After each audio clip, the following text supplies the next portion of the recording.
भगवान बुद्ध अपने शिष्यों को बहुत ही सरल शब्दों में जीवन के बहुत ही गूढ़ रहस्य समझा दिया करते थे।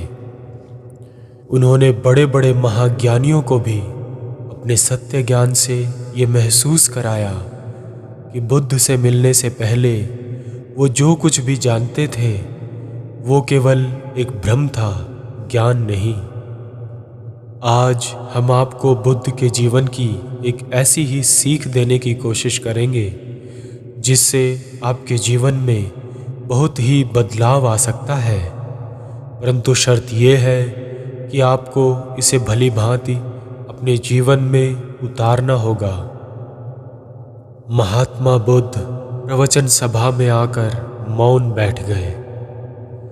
शिष्य समुदाय उनके इस मौन के कारण चिंतित हुए कि कहीं वे अस्वस्थ तो नहीं हैं। आखिर एक शिष्य ने पूछ ही लिया, गुरुदेव, आप आज इस तरह मौन क्यों हैं? वे नहीं बोले।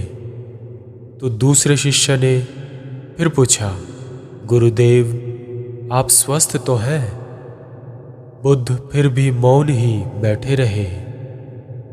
इतने में बाहर से एक व्यक्ति ने जोर से पूछा, आज आपने मुझे धर्म सभा में आने की अनुमति क्यों नहीं दी?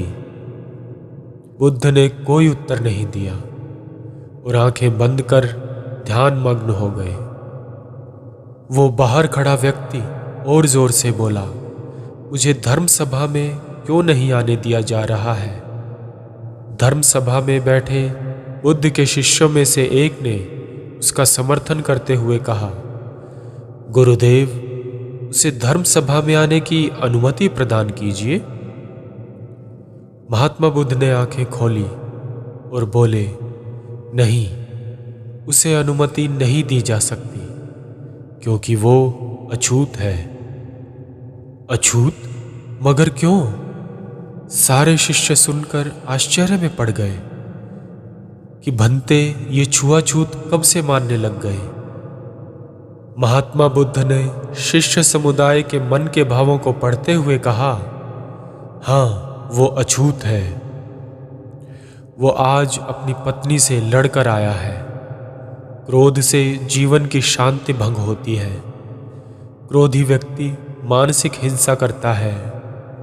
इस क्रोध के कारण ही शारीरिक हिंसा होती है।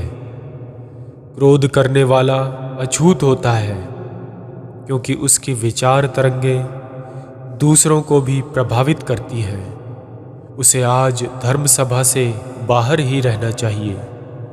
उसे वहां खड़े रहकर पश्चाताप की अग्नि में तप कर शुद्ध होना चाहिए।